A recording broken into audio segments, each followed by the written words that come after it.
Aló, buenas noches. ¿Me escuchan?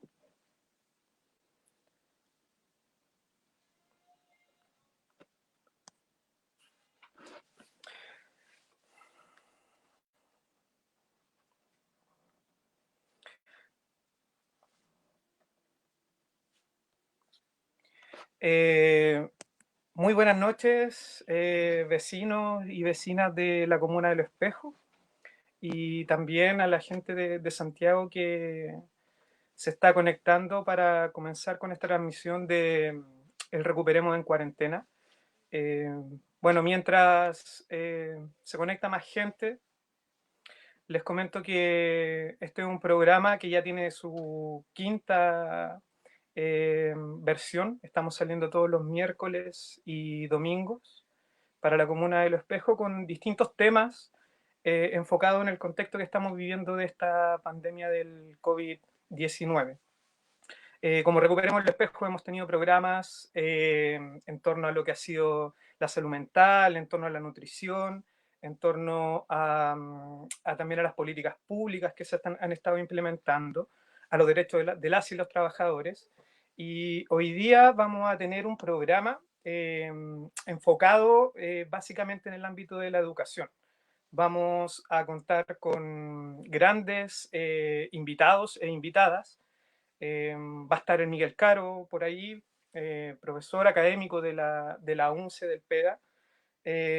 También nos va a acompañar Jorge Insunza. Él es presidente del comunal del Colegio de Profesores de la Comuna de Providencia. Y también vamos a contar con nuestra compañera Viviana Molina, quien es profesora de un establecimiento acá en la comuna de Los Espejos, del Blue Star, ubicado ahí en el corazón de la José María Caro, quien también nos va a comentar un poco cómo se ha ido viviendo esta pandemia enfocada en el ámbito, ¿cierto?, de lo local. Estamos, me mandan por interno que saludemos a Daniel, que se está conectando, que nos está saludando por ahí. Vamos a esperar de que se conecte más gente para poder transmitir a todos y a todas de la mejor manera. Bueno, comentarles que el Recuperemos los Espejos somos un grupo de pobladores, de estudiantes, de profesionales que vivimos acá en la comuna y estamos enfocados a trabajar diversas temáticas, ¿cierto?, en recuperación de nuestro lugar común, que es la comuna de Los Espejos. ¿Cómo estamos, Jaime, para poder transmitir? Tenemos ahí un grillito interno que le agradecemos también. Él es Jaime Fuentes, que nos está ayudando con toda la parte técnica para poder hacer de este programa lo mejor posible. Así es que un aplauso ahí, Jaime. Muchas gracias por el trabajo que haces. Si me puedes comentar cómo están ahí la conexión, de cuánta gente está viendo.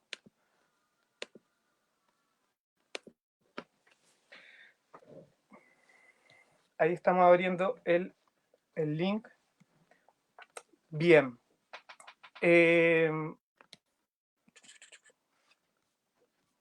Sí, ahí tenemos hartos saludos. Paloma Francisca, Daniela Paz Jiménez también, Camilo Antirracista, Claudia Mendoza, que ya se están conectando para dar inicio a este programa. Bueno, como les comentaba, el tema que vamos a trabajar hoy día es el tema de educación en contexto de pandemia. Y ahí lo pueden ver en sus pantallitas. Tenemos a Miguel Caro, académico de la UNCE.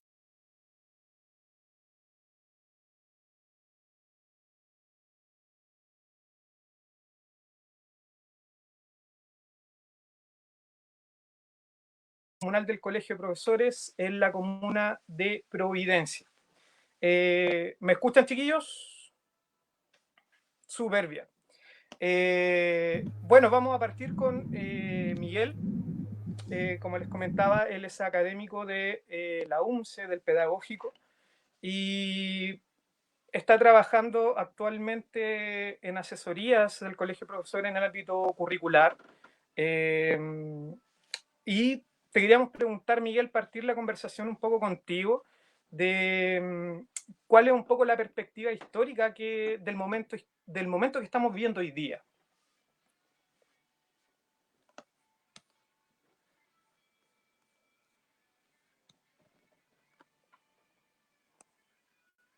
la invitación a esta conversación, digamos, en relación con un tema que siempre es recurrente y que se nos aparece con alguna frecuencia y que nos golpea incluso en ocasiones por el nivel de problemática que tiene, por el nivel de crisis que arrastra.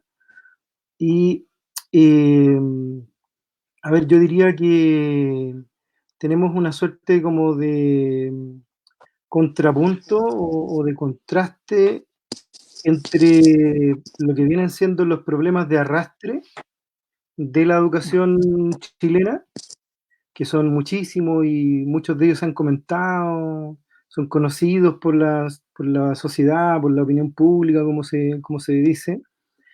Por un lado, ¿cierto? Pero ese conjunto de problemas puestos en un contexto de crisis, de crisis no ya del sistema educativo, sino que de emergencia sanitaria, de crisis sanitaria, y ese contrapunto amplifica, diría yo, los problemas, evidencia además las profundas dificultades que tiene nuestro sistema educativo, como son la desigualdad, la mercantilización, la ausencia de responsabilidad pública, la ausencia de instituciones públicas que se hagan cargo de entregar una buena educación y de enfrentar este tipo de, digamos, de situaciones de crisis que obligan a generar cambios que tienen que ser relevantes para nuestra educación, para enfrentar la coyuntura de crisis sanitaria, pero también para tratar de inventar el rumbo de lo que ha sido este modelo, ¿cierto?, de educación neoliberal. Por lo tanto, yo diría que tenemos ahí una suerte como de doble fondo, ¿cierto? El fondo de una crisis estructural de un modelo que lleva décadas y que no se ha modificado, que se hereda de la dictadura, pero que se administra e incluso se profundiza en algunos aspectos en democracia, pero que revela sus notas más grises, más dramáticas a veces en un contexto de pandemia. Diría que ese es como el primer elemento. Sí, bueno, una palabra que se ha reiterado constantemente en todo ámbito de discusión, de conversación, ¿cierto? Es que es una crisis, claro, estructural. El COVID nos obliga un poco a replegarnos, a estar en el confinamiento, qué sé yo. Pero como tú bien señalas, hay una crisis, ¿cierto?, de arrastre de la educación pública que venía manifestándose a través de las movilizaciones 2001, 2006, 2011, hasta el estallido, ¿cierto?, del 2019. En ese ámbito, Miguel, el gobierno ha estado respondiendo un poco a esta crisis, eh, desde mi punto de vista, un poco apelando a la normalidad, tratando de volver a una normalidad que, sin lugar a dudas, es muy difícil de volver a establecerla. Y también trabajando un poco con la improvisación. Vemos que han cambiado, por ejemplo, se adelantaron vacaciones de invierno, se había establecido en un primer momento que la vuelta a clase era el 27 de abril, ahora están apelando a un sistema de teleaprendizaje, qué sé yo. Entonces hay una figura como de normalidad, y, entre comillas, y de improvisación. Desde tu punto de vista, ¿qué te ha parecido un poco el manejo que ha tenido el gobierno respecto al ámbito educativo en este contexto de pandemia? Sí, mira, yo diría que es una cierta constante del gobierno el estar intentando hacer como que las cosas funcionan o que funcionan Mm. relativamente bien cuando están cruzadas por un montón de conflictos y de situaciones no resueltas y Ujú. que se agudiza este juego, ¿cierto?, comunicacional de intentar presentar una situación de normalidad, se agudiza mucho más en una situación de crisis sanitaria como la que tenemos, porque hay un montón de factores que impiden que se dé una situación de normalidad.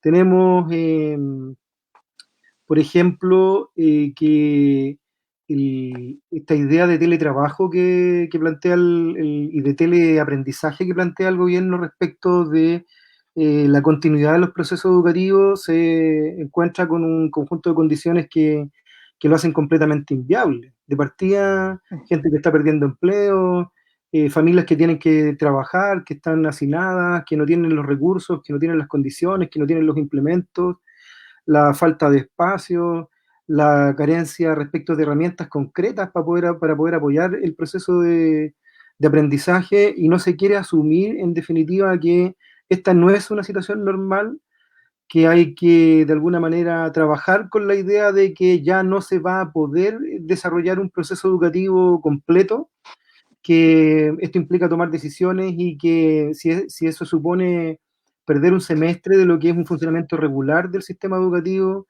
hay que asumirlo, que incluso si se puede en algún grado normalizar el segundo semestre, tampoco va a ser un semestre normal, porque va a haber una situación de arrastre de aspectos educativos que no pudieron ser abordados, de procesos de normalización, de continuidad de las situaciones de precarización laboral, etcétera. Entonces, me parece a mí que la alternativa que está planteando el gobierno no tiene ninguna viabilidad. Hay datos duros, o sea, tenemos de las 345 comunas que tiene el país, hay 200 comunas, según la Subtel, 200 comunas cuya penetración de banda ancha no supera el 20% de la población, de los hogares. Entonces, 200 comunas y que no tienen acceso a banda ancha. Entonces, ¿de qué teleaprendizaje y de nuevas tecnologías me están hablando cuando sabemos que las diferencias y las desigualdades y las precariedades son enormes? Por lo tanto, yo diría que por ahí no va el asunto va más bien por reconocer que estamos en una situación de excepción del punto de vista de la normalidad de los procesos educativos,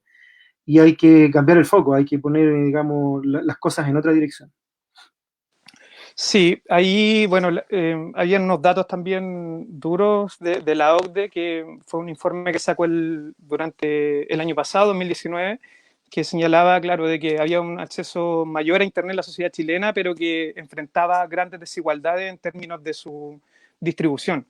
Y eso evidentemente nos pone en ámbitos de desigualdad respecto de cómo desarrollar el aprendizaje, ¿cierto? Con estudiantes que no tienen internet o no tienen banda ancha o les cuesta mucho el acceso. Miguel, respecto a lo último que me mencionabas, claro, tiene que haber una reestructuración en el ámbito educativo para ver de qué manera se termina este año, pero también yo creo que nos permite poder problematizar en torno a un tema que tú has investigado muy bien, que es el tema de lo curricular propiamente tal. Yo creo que es un momento de reflexión educativa para poder poner en la mesa, ¿cierto? Lo abultado que es nuestro currículum actual de nuestro sistema educativo. Y en ese sentido, ¿qué se puede proponer en términos curriculares para poder afrontar esta crisis, digamos? Sí, mira, es un aspecto muy relevante porque tiene que ver con lo curricular, no es un tema técnico que, que tenga relación exclusivamente con los especialistas en currículum o con los llamados expertos en educación, sino que tiene que ver con la cotidianidad de las escuelas. Todas las actividades que realizan las y los estudiantes en el espacio escolar, todas, salvo probablemente el almuerzo y el recreo, pero tampoco necesariamente, están reguladas curricularmente.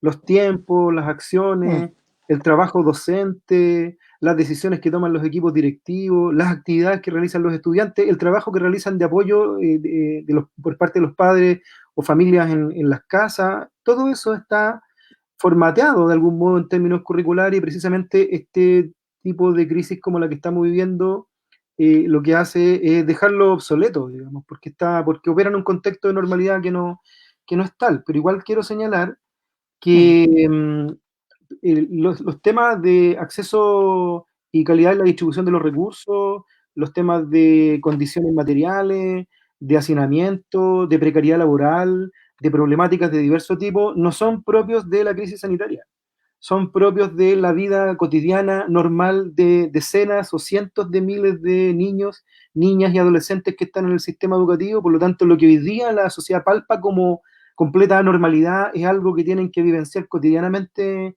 las familias, niños y niñas. Entonces, yo diría que los problemas que tiene el currículum justamente es que no dan cuenta de esa realidad, no solo en contextos de crisis, sino que en contextos normales, pero peor aún en contextos de crisis. Por eso que lo que hemos estado trabajando desde algunos equipos que nos hemos involucrado en esto, e incluso que hemos estado apoyando ahí el colegio de profesores, que hay algunas decisiones relevantes que hay que tomar, que quiero mencionar muy brevemente.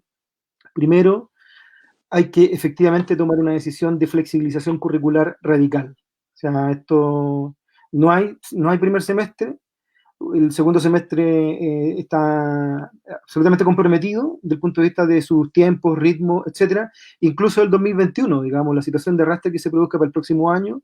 Por lo tanto, es fundamental un primer criterio que es flexibilización. Hay un segundo criterio que también es muy relevante, que tiene que ver el, con el contenido curricular, por llamarlo de alguna manera, de la manera más simple posible, que tiene que necesariamente avanzar en la dirección de su nuclearización, vale decir, atender aquellas cuestiones que son esenciales, que son fundamentales. No todo lo que está en el currículum es relevante.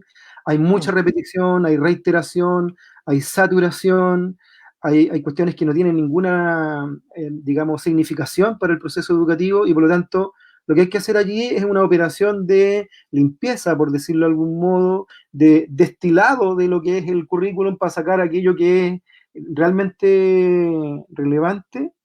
Y en ese sentido, un segundo aspecto en relación con esto es que aquello que es esencial no necesariamente tiene que ver con los contenidos académicos disciplinares que están formalmente declarados en el currículum, sino que más bien hay que cambiar el enfoque. No basta solo, no es un problema cuantitativo, no se trata solo de disminuir la cantidad de contenidos o de los objetivos, sino que se trata de cambiar el foco y el foco deberá estar puesto en el contexto, deberá estar puesto en las características de las formas de vida que tenemos, en las problemáticas, en los fenómenos, en los desafíos que tiene vivir en sociedad hoy día, que no solo está cruzada puntualmente por el coronavirus, sino que está cruzada por crisis ambientales, por la crisis del agua, por crisis sociales, por fenómenos científico-tecnológicos que impactan en el mundo laboral, por un montón de realidades que son oportunidades gigantescas para desarrollar procesos de aprendizaje y nosotros estamos concentrados enseñando materias, pasando objetivos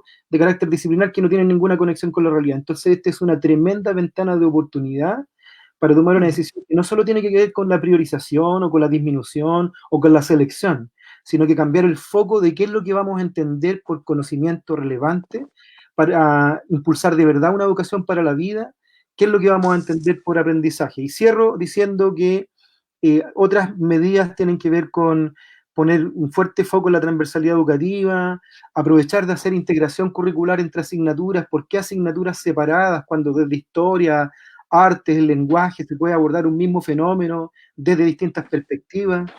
Hay que aprovechar de incorporar de manera muy fuerte la dimensión socioemocional, sobre todo en un contexto como este. La formación, el desarrollo, el aprendizaje emocional es clave y esto también constituye una ventana de oportunidad, el desarrollo del pensamiento crítico. En fin, hay un montón de cosas que implicarían cambiar la lógica con la cual se ha estructurado históricamente el diseño curricular en Chile, las políticas curriculares, orientadas más bien a lo que señalábamos como contenidos disciplinares, cobertura de objetivos y cosas que hacen que los estudiantes le pierdan sentido a la experiencia educativa. Entonces, aprovechemos esta oportunidad para cambiar el enfoque. Eso es lo que yo recomendaría a que intenten las escuelas, los equipos directivos, las y los profes, que le tuerzan la mano al sistema educativo por esta vía, porque probablemente el ministro de Educación no va a estar muy de acuerdo con esta mirada. Sí, ahí desde ese punto de vista también importante mencionar de que en general las comunidades educativas han estado tratando de resolver sobre la marcha. A eso me refería un poco con el tema de la improvisación de parte del Mineduc para afrontar la crisis. Y sin duda, Miguel, evidentemente las crisis también posibilitan cambios estructurales, ojalá sea de esa manera, y que esta ventana de oportunidades que también se abre para poder instalar estas discusiones sean fructíferas desde el ámbito pedagógico. Vamos a volver enseguida, Miguel. Vamos a saludar a Javier. Hola, Javier.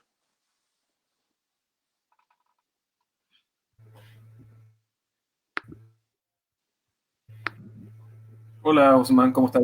Gracias por la invitación. Bien, Bacán. Sí, no, gracias a ti por estar hoy día con nosotros, y con Viviana, con Miguel, acá en Recuperemos los Espejos. Bueno, ¿quién es Javier Insunza? Cuéntanos un poco de ti, Javier, para poder comenzar con la conversación. Bueno, soy profesor de historia.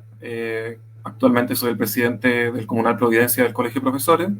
En un momento también fui parte de la directiva comunal del Comunal Ñuñoa del Colegio de Profesores.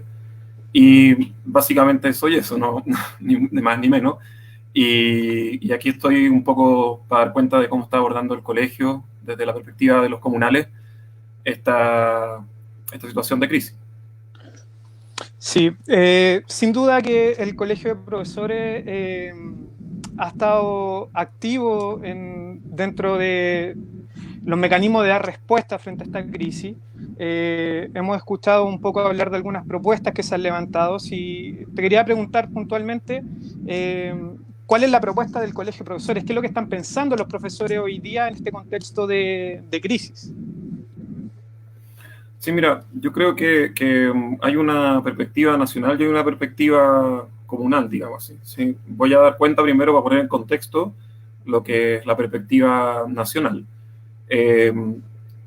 Probablemente ustedes que me están viendo y tú mismo han seguido esta posición por medio de las distintas apariciones mediáticas o de redes sociales del presidente nacional, Mario Aguilar, pero quisiera dar una posición un poco más, como más de organización, no solo de la particularidad de Mario como expresión del Colegio Profe.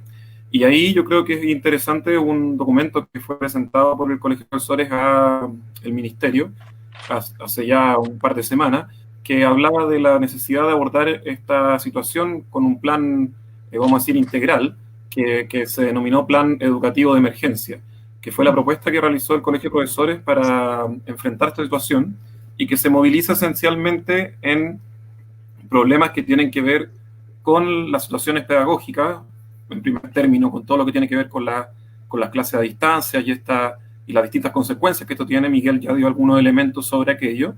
En segundo nivel, tiene que ver con la responsabilidad del Estado en este contexto, en particular lo que tiene que ver con cómo las escuelas, aparte de ser un espacio de aprendizaje puramente educativo, también son espacios sociales, son espacios seguros muchas veces, y la necesidad de que esto se mantenga y que se simboliza en particular en el tema de la entrega de alimentos y cosas por el estilo. O sea, se refuerza la idea de que efectivamente el Estado tiene que seguir cumpliendo un rol en ese sentido. Y ahí también hay una dimensión no menor, tanto para el sector particular subvencionado como municipal, que el colegio demanda, que es la estabilidad de la entrega de las subvenciones como un elemento central para dotar de cierta tranquilidad al funcionamiento del sistema en general. Ustedes bien saben que el sistema chileno se financia por medio de matrícula por asistencia, y hoy día no tenemos asistencia, y eso es algo que tenemos que resguardar por la estabilidad general del sistema. Y por otra parte, está esta demanda que está dentro de este plan, que tiene que ver con la televisión educativa, que ha salido bastante y que una demanda que acoge de manera particular el gobierno. Y cierra este plan con dos ejes bien importantes. Uno es que, como bien decía Miguel, esta situación ya tiene un límite, no da para mucho más este año, y ahí hay ciertas cosas que hay que definir prontamente, como por ejemplo la aplicación del CIMSE. ¿Sí? Hasta el día de hoy no hay pronunciamiento en torno a eso, y cualquier modificación curricular y en general sistémica pasa porque se aborde la temática de suspender el CIMSE este año, al igual que el proceso de evaluación docente. Son parte de las cosas que el colegio ha puesto sobre la mesa hacia el ministerio. Y por último, un acápite que tiene que ver en este plan con la necesidad de visibilizar el mundo docente, pero particularmente a las colegas que en el fondo están desarrollando en casa labores y todo en general domésticas y de cuidado, que particularmente es necesario visibilizarlas y considerarlas dentro del desarrollo que se está en el fondo hoy día en juego. ¿Sí? Entonces, este plan es bastante integral y está hoy día sobre la mesa en el ministerio, pero la verdad es que no ha tenido la repercusión que nosotros esperásemos. Sí, o sea, se puede decir de que en realidad de este plan integral educativo de emergencia, en realidad lo único que se ha tomado como una propuesta y que se va a desarrollar un poco este tema del teletrabajo, o sea, perdón, del teleaprendizaje. En ese sentido, ¿cuáles han sido las respuestas por parte del Ministerio, del Mineduc, respecto a lo que tú mismo planteabas, por ejemplo, evaluación docente, PSU, CIMSE o estas pruebas estandarizadas que también en general hay como un malestar, digamos, de las comunidades educativas que están funcionando en este contexto de crisis, en donde se están enviando guías para hacer cobertura curricular, qué sé yo, pero sin tomar en cuenta los aprendizajes. Entonces, queríamos saber un poco cuál ha sido la respuesta del ministro y del Mineduc frente a este plan de emergencia. ¿Cómo lo evalúas tú? Mira, yo creo que por eso decía que esto hay que verlo en dos planos necesariamente. La respuesta formal ha sido escasa, limitada, es un constante en la relación con el gobierno de los distintos gremios y organizaciones sociales, un poco este reto con el ministerio, ¿sí? Y con los ministerios y el gobierno en general.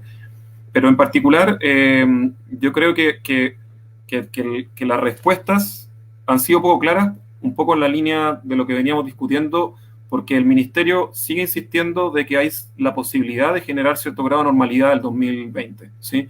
Y por tanto no hay pronunciamiento sobre temáticas claves para el funcionamiento del sistema educativo, que son, por ejemplo, la aplicación del CIMSE y el desarrollo de la evaluación docente para nosotros como profesores. Hoy día la evaluación docente es un instrumento que tiene altas consecuencias y por tanto la posibilidad de desarrollarlo en este contexto, no solo por la calidad del trabajo que se puede desarrollar, no solo por la necesidad de que hoy es fundamental concentrarnos en las labores propiamente vinculadas a nuestros estudiantes, es una cuestión que es imposible desarrollar en este contexto. Pero el Ministerio no ha respondido y un poco se aprovecha de esta situación en donde todas las organizaciones sociales y particularmente el Colegio de Profesores, su capacidad de presión y su capacidad de movilización está más bien virtualizada, digamos así, y permite un diálogo muy difícil. Entonces el Ministerio se parapeta en esta idea de la normalidad y no entra a los temas que tiene que definir lo antes posible. Yo creo que el mejor ejemplo de eso ha sido cómo ha abordado el tema del retorno a clase y cómo ha abordado la necesidad de entender que eso tiene que ser un proceso planificado y no que se esté definiendo una semana antes, como ya lo ha dado cuenta el ministro. Javier, nos preguntan por interno dónde se puede encontrar ese plan integral. Carolina Contreras nos pregunta, ¿dónde está ese documento? Sí, mira, ese documento está en todas las redes del colegio, Twitter, Instagram, Facebook, pero particularmente en la página del colegio, colegioprofesores.cl, se puede acceder a él. Es un documento emanado por el Directorio Nacional y que da cuenta de estos elementos que estoy expresando. Quisiera agregar solo un tema, que yo creo que hay una dimensión local de este fenómeno, que tiene que ver un poco con lo que tú esbozabas, que es que se ha configurado una suerte de un poco sentido sin sentido de la acción que estamos haciendo como docentes en esta dinámica de clase a distancia. Uno, por las condiciones materiales de nuestros estudiantes y las familias de nuestros estudiantes. Hay una preocupación genuina y bien comprometida de los colegas sobre qué está pasando en las casas de nuestros estudiantes.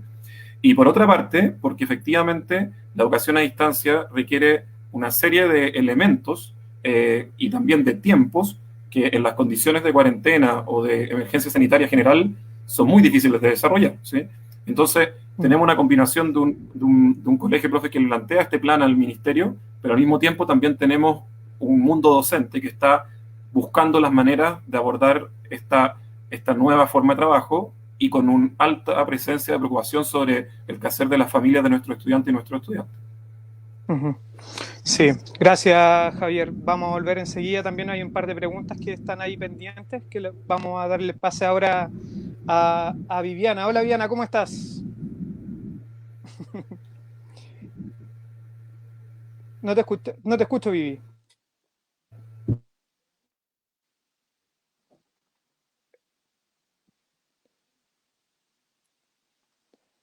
¿Aló?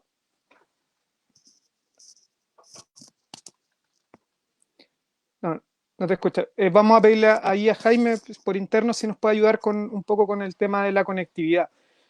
con Vivi para poder conversar bien con ella. Es Ya, súper importante la visión. Ahí sí, te ¿me escuchamos. escuchan?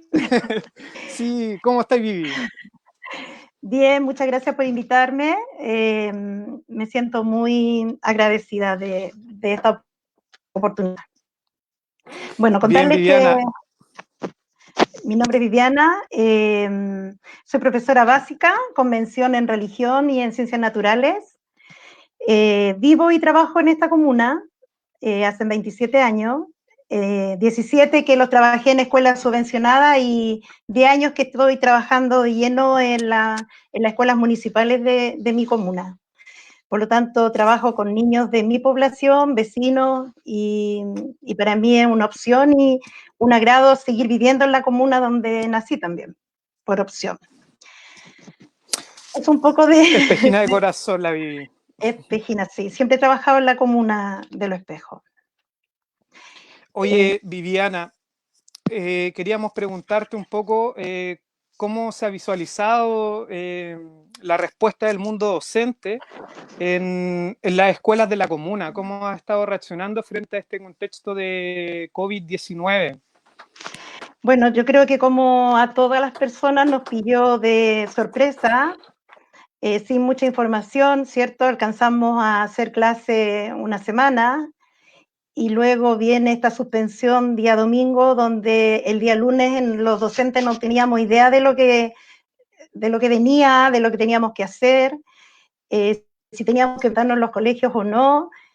Y ante eso, un pánico de no saber si el de al lado estaba contagiado o no estaba contagiado, qué iba a pasar, qué sé yo. Mucha desinformación. El día lunes asistimos a los colegios y obviamente el jefe de EN tampoco estaba muy enterado de la situación, él tenía que esperar lo que el ministerio le dijese, ¿cierto? O en este caso nuestro sostenedor, que es el alcalde, para poder tomar decisiones. Yo he estado conversando, bueno, nosotros como colegas, uno siempre está conversando, yo soy la delegada del comunal Los Espejos, también fui vicepresidenta de este comunal en este periodo que aún no termina, pero por problemas personales renuncié. Y claro, uno conversa con los colegas y lo primero que puedo decir de esto es que esta pandemia ha dejado a la vista una brecha inmensa de desigualdad, porque nuestros niños que son vulnerables no tienen el acceso a una educación de la misma manera de los niños tipo, digamos. Entonces tú te pones a pensar de qué manera le entregas el recurso para que estos niños puedan seguir avanzando. Porque en un primer principio uno piensa, le tengo que mandar actividades de arte, de tecnología, de música, etcétera, etcétera, para que, como siguiendo el horario, ¿cierto? Que a ti te propusieron en marzo. Entonces después te vas dando cuenta de que esta cosa se hace mucho más, esta carga se hace mucho más pesada de lo que uno hace en lo cotidiano, porque tú planificas, tienes tu guía, ¿cierto? Sabes qué cosas vas a hacer a diario.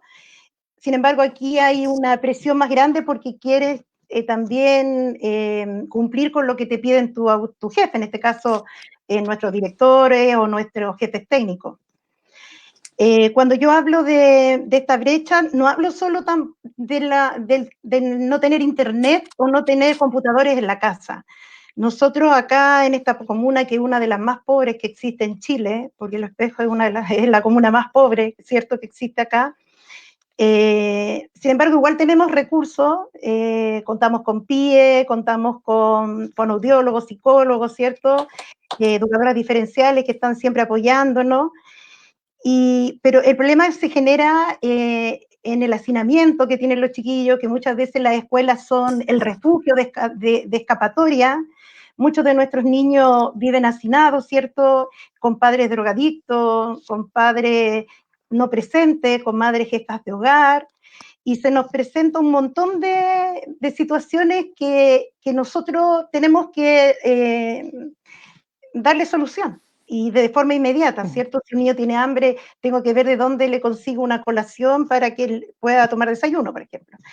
Entonces, ante eso, tú más encima le mandas guías, le mandas un montón de tareas, y ahí es donde viene de repente las diferencias que te hablaba yo un poco de esta desigualdad, de esta segregación que existe entre comunas.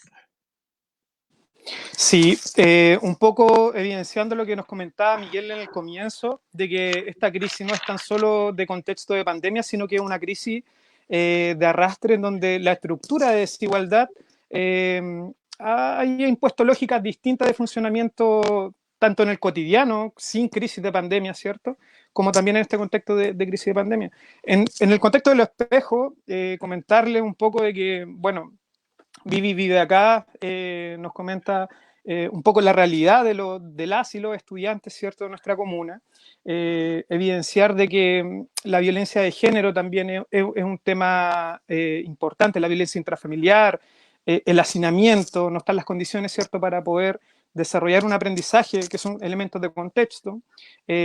Durante estos días también hemos vivido dentro de la comuna, particularmente en algunos sectores, múltiples balaceras, ¿cierto?, en las noches, que los niños no nos permiten dormir, y eso evidencia también, ¿cierto?, la estructura de desigualdad que tú mencionas.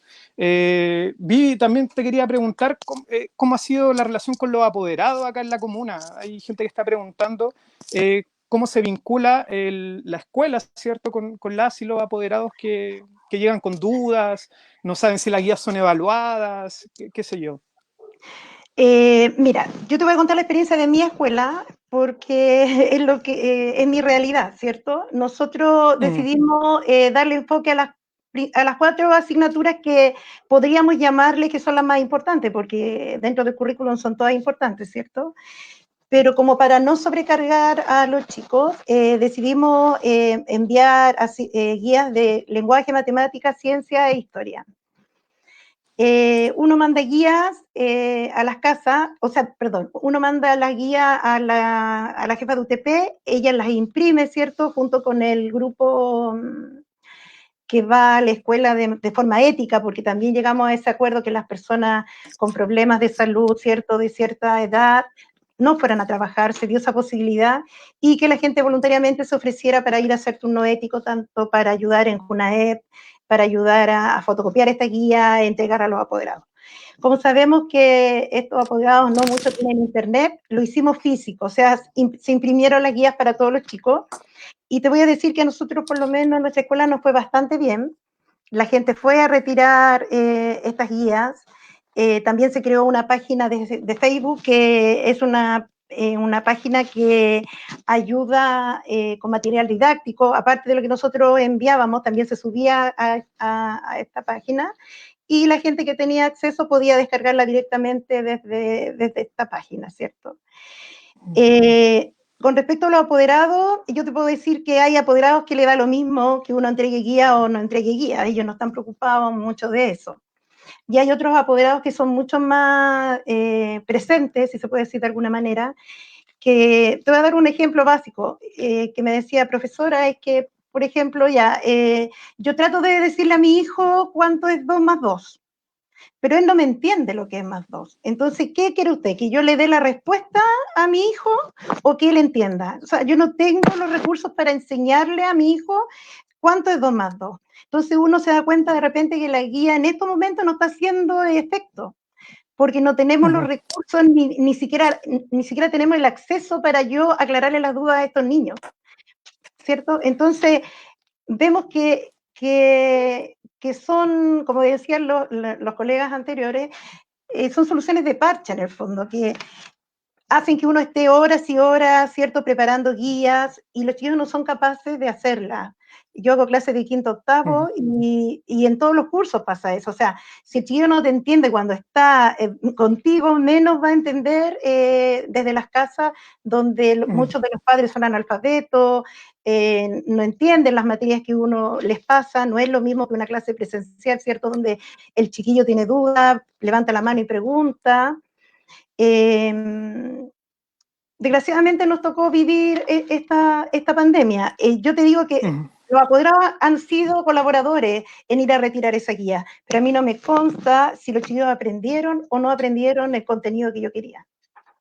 Sí, vamos a volver también dentro de esa discusión de si realmente se están desarrollando aprendizaje en función de este sistema de teletrabajo que es tan desigual dependiendo, ¿cierto?, de donde uno vive.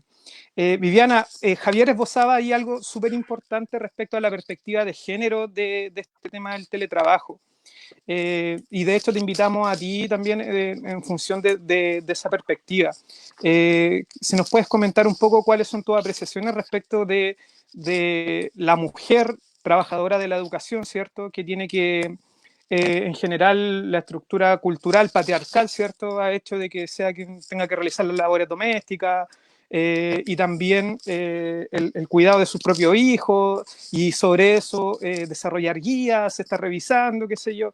¿Cuál es tu visión respecto un poco al rol o el principio, cierto, de género dentro de este contexto? Mira, yo te puedo decir que yo tengo 3 hijos, 2 ya están en la universidad y una que está este año se supone que terminaba cuarto medio. Digo se supone porque ella dice: "Me arruinaron mi cuarto medio, mi última experiencia de año".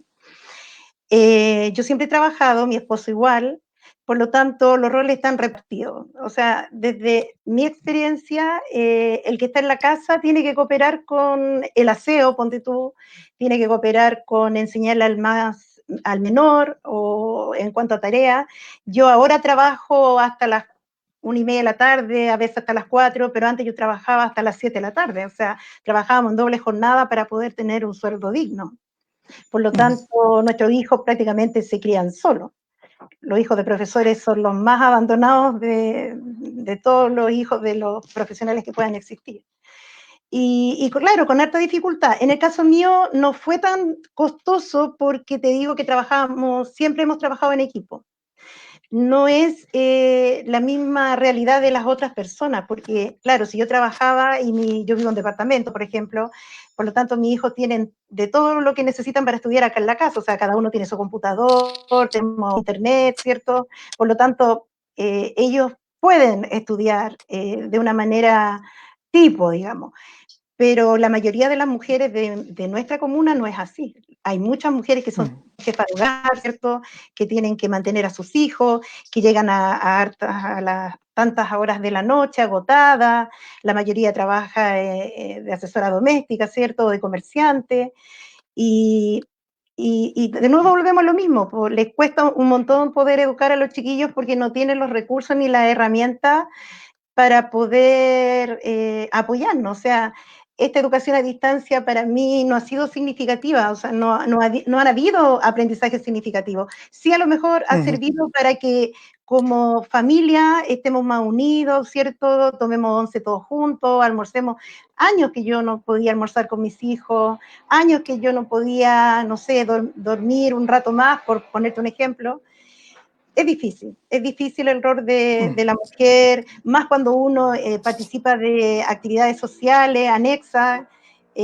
También los chicos quedan un poco más abandonados, pero la suerte que he tenido yo, que tengo un buen compañero, y a los chiquillos desde pequeñitos les enseñamos a ser un poco autovalentes, porque teníamos que trabajar los dos para poder sacar a esta familia adelante.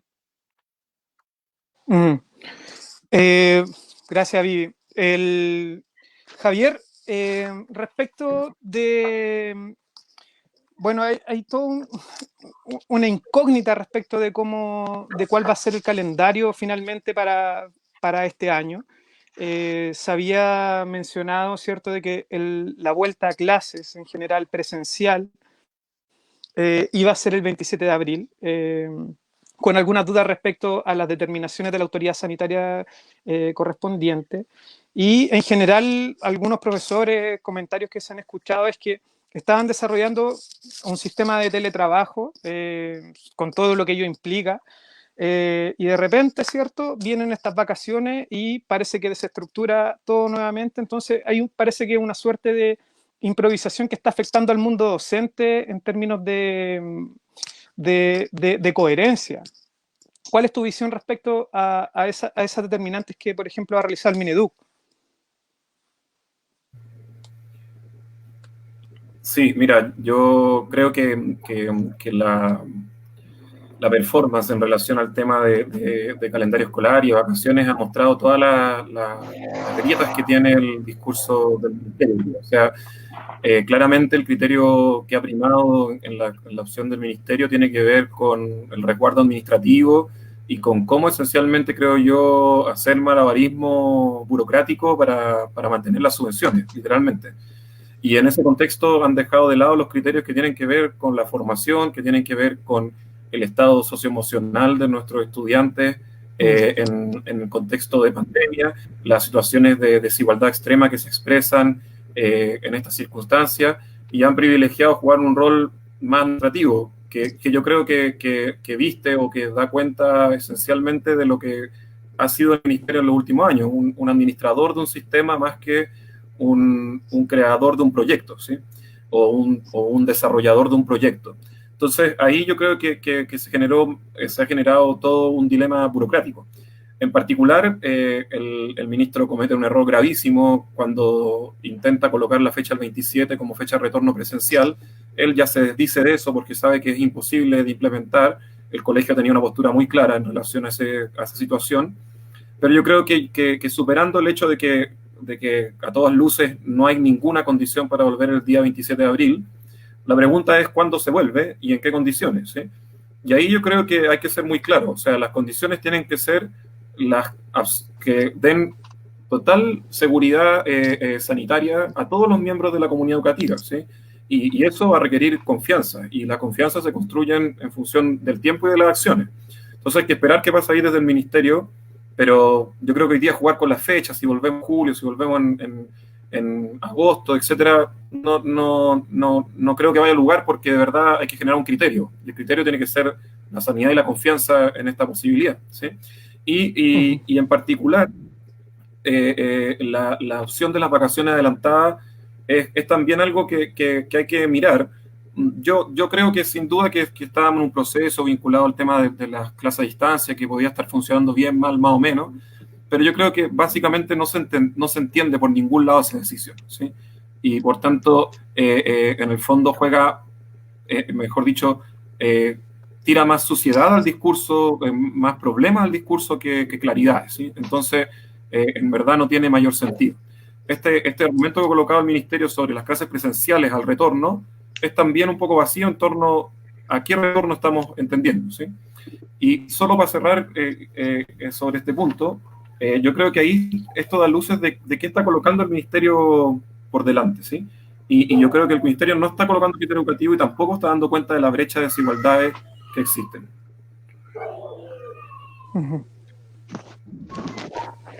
Gracias, Javier. Bueno, nos llegan algunos comentarios. María Paz nos dice: ¿cómo se puede pensar en diseñar y evaluar una guía a distancia cuando no tienen la certeza que los estudiantes tengan las condiciones mínimas para aprender, como lo es la alimentación o el apoyo familiar, lo que hablábamos ahí con Viviana? Loreto Martínez también nos escribe y dice: yo creo que esta crisis deja de manifiesto lo importante que es replantearse la propuesta educativa que se está dando. ¿Será esta escuela la que necesitan estas generaciones? ¿Cuál será el mayor desafío para la educación en estos tiempos, donde ya nada será igual? Y Magdalena Isla también nos responde o nos comenta: como docentes tenemos el deber político-social de preocuparnos y ocuparnos de lo socioafectivo y emocional. En este contexto de vulneración en el cual se encuentran nuestros estudiantes, los contenidos no son lo más importante. Miguel, para cerrar la ronda de preguntas, ¿es posible el aprendizaje en el contexto en el que estamos? ¿Cómo se puede evaluar qué enfoque podríamos tener los profesores respecto a este contexto también?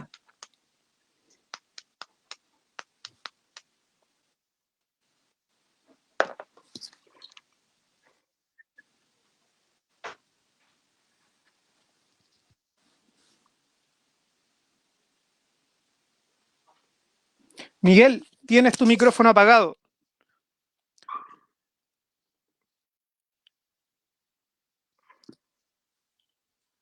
Lo había encendido, pero no conectó, ya.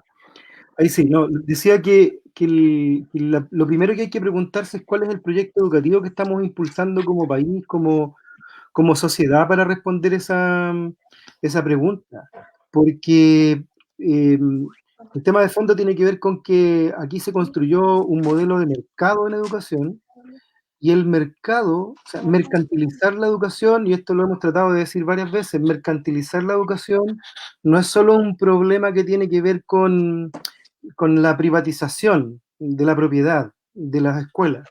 No solo tiene que ver con instalar la lógica del negocio, con ganar plata, con rentabilizar capital. También tiene que ver con eso. Pero la mercantilización del sistema educativo tiene que ver también con el tipo de proyecto educacional que le estamos ofreciendo a la sociedad, a las nuevas generaciones. Y allí la lógica que ha predominado es la de un proyecto educativo que instrumentaliza la formación, un proyecto educativo que opta por la concepción estandarizada de los procesos educacionales, un proyecto educativo que finalmente no se conecta con el proyecto país, sino que depende de la voluntad de los sostenedores, de su ideología, de sus intereses, de sus gustos particulares, pero no hay un trasfondo respecto del sentido de lo público conectado a los procesos formativos. Dicho eso, si el sistema educativo entonces ha funcionado desde una lógica productivista, de cobertura de contenidos, de objetivos y de aprendizajes funcionales que no tienen que ver con la complejidad de los desafíos de vivir en sociedad, sino que tiene que ver más bien con el aprendizaje de materias, entonces menos sentido todavía tiene intentar instalar a la fuerza una lógica de aprendizaje a distancia, en que claramente se pierden elementos que son claves de un proceso educativo, como por ejemplo es la interacción social entre estudiantes, el aprendizaje que se da en el trabajo cooperativo, la retroalimentación que las y los docentes o que entre los propios estudiantes desde el punto de vista coeducativo se pueden dar para de alguna manera ir reflexionando sobre el propio proceso de aprender, o cómo yo cautelo que en términos evaluativos esté ocurriendo de manera genuina y significativa un proceso de reflexión de los estudiantes. Entonces hay un montón de situaciones que no se dan, que por ahora creo yo que la tecnología por sí sola no resuelve. Puede ser que nos ayude, no digo que la tecnología no sirva, pero que por sí sola no sirve en esta edad, en estas edades. No es lo mismo tecnología educativa a nivel de educación superior, fundamentalmente, sino que en estas edades, pero además en condiciones que no se dan, digamos. O sea, ya lo dijimos, no es solo un problema de tener o no tener computador, o de tener o no tener acceso a Internet, sino que si es que tengo el plan de datos necesario que me permita movilizar todos los recursos que tiene Internet. Entonces, no tiene ningún sentido tener el computador, tener acceso si no lo puedo utilizar con las exigencias que tiene que tener una experiencia educativa que sea sólida, que sea significativa, que aporte efectivamente a la formación de los estudiantes. Y todo eso asociado a un contexto de presiones diversas desde el punto de vista social, económico, emocional, etc. Entonces, está en crisis el proyecto y se intenta salvar este derrumbe del proyecto en marco de emergencia sanitaria, con una solución que en realidad es una solución parche que no tiene ninguna viabilidad, y por eso yo insisto en la idea de que hay que empezar a pensar más en una perspectiva de mediano y largo plazo que tratar de resolver la inmediatez de lo que estamos viviendo.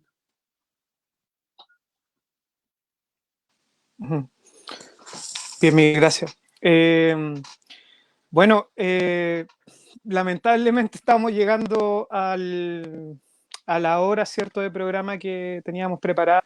Queríamos agradecer la presencia y la disposición, ¿cierto?, de Miguel, de Javier, de Viviana. Sin duda alguna, este contexto de pandemia lo que ha hecho en términos educativos es manifestar una vez más las desigualdades que se viven. Pero también hay una posibilidad de poder repensar, por ejemplo, como nos comentaba Miguel, un nuevo marco curricular, ¿cierto? Que cambie las lógicas de acumulación de contenidos, de objetivos, que como él bien señala, ¿cierto?, reiterados, qué sé yo. Y también de dónde ponemos el foco como docentes. O sea, vamos a construir sin duda una nueva sociedad, una nueva civilización, en donde en común, el tema intergeneracional, el tema de género, sin duda que van a ser focos centrales, ¿cierto?, de cómo pensamos la educación a futuro posterior a esta crisis. Miguel, ¿algo para despedirse? Nada, solo agradecer la invitación, me parece que es fundamental que no sigamos hablando de distanciamiento social, sino que es un distanciamiento físico obligado, pero que socialmente tenemos que seguir manteniendo estos espacios de diálogo, de debate, de aprendizaje, aprovechar el momento para aprender entre todos de manera bastante más horizontal de lo que hemos hecho hasta ahora, y, y esperar que esta crisis pase y que cuando pase la pandemia retomemos el camino y cerremos el capítulo que habíamos dejado abierto, que es producir una transformación global y estructural de la sociedad chilena. Así que muchas gracias. Gracias, Miguel. Viviana, ¿algunas palabras para despedirse? Bueno, también agradezco la invitación a este conversatorio y agradecer, bueno, como dice Miguel, este espacio, por algo la Tierra se manifestó, como dicen algunos, ¿cierto? A lo mejor necesitábamos un tiempo para reflexionar, para recapacitar de cómo estamos actuando. Yo me siento conforme con haber cumplido lo que me pidieron como docente, porque lo cumplí, pero me siento más contenta cuando conversé con mis apoderados y les dije que a mí no me interesaba tanto el desarrollo de sus actividades como la preocupación de los chiquillos, que se preocuparan, que los contuvieran, que les contaran chistes, que eso a mí me hacía mucho más feliz que desarrollar una guía. Y que los apoderados lo hayan tomado bien, me deja más conforme de que mi trabajo no ha sido en vano. Una guía no me es significativa, pero sí me es más significativo que los chiquillos estén bien contenidos, que esto es un hito que ellos están viviendo, ¿cierto? Que esto va a quedar en la historia de Chile, esta gran pandemia que ellos están viviendo, y que conozcan cuáles son las razones, por qué se produjo, por qué nos está afectando, qué quiere decir pandemia. En el fondo estamos educando desde casa. O sea, yo como mamá educo desde casa, y yo hago mucho énfasis en esto. Esto es un hito histórico. Los profesores de historia deben sentirse orgullosos que esto va a estar agregado en la historia, ¿cierto? En unos 500 años más, a lo mejor, se va a hablar de esta pandemia. Y esos son los aprendizajes significativos que yo valoro, más que nada. Un gusto haber podido compartir con ustedes y muchas gracias por la invitación. Gracias, Viviana, por palabra. Javier. No, solo un poco en línea de lo que dice Viviana, que me parece súper genuino y me siento muy representado en esta idea de que la verdad, como profesor y profesora, aparte de nuestra relación con el Mineduc desde el Colegio de Profes, que sin duda es uno de nuestros focos centrales, hoy yo creo que los profesores estamos muy vinculados a nuestras comunidades y estamos muy preocupados de desarrollo emocional, de elección y de cómo están nuestros estudiantes en casa. Y esa va a ser la normalidad a la que nos vamos a enfrentar cuando se pueda retornar a la actividad presencial. Entonces, creo que desde el colegio y en este rol que uno cumple como dirigente comunal, tenemos que dejar esa claridad. O sea, este contexto de pandemia nos deja una nueva normalidad que va a ser compleja, precaria también, y que la escuela tiene que fortalecer, y con el rol docente de manera muy prioritaria, en un espacio seguro que en el fondo permita enfrentar esa inestabilidad que están hoy y que van a estar también cuando volvamos, inestabilidades laborales, inestabilidades socioemocionales y también de aprendizaje. Entonces, ahí la organización docente tiene que ser clave en abordar esas temáticas desde una perspectiva transformadora, como bien relata Miguel siempre, y también desde esta experiencia que Viviana y que intento yo también traspasar desde una mirada. Muchas gracias, Osman, muy interesante, excelente panel también, un gusto compartir con Miguel y con Viviana, y muchas gracias. Gracias, Javier. Bueno, reiterarle las gracias a cada uno de nuestros participantes del programa del día de hoy. Recuperemos cuarentena. A Miguel, a Javier, a Diana, un fuerte abrazo, profesores. Un debate sin duda necesario. Vamos a intentar responder las preguntas o dudas por interno del Recuperemos los Espejos. Así que nos despedimos, chiquillos. Muchas gracias por presenciar el programa y también por estar hoy día acá con nosotros. Hasta la próxima. Chao. Chao. Chao.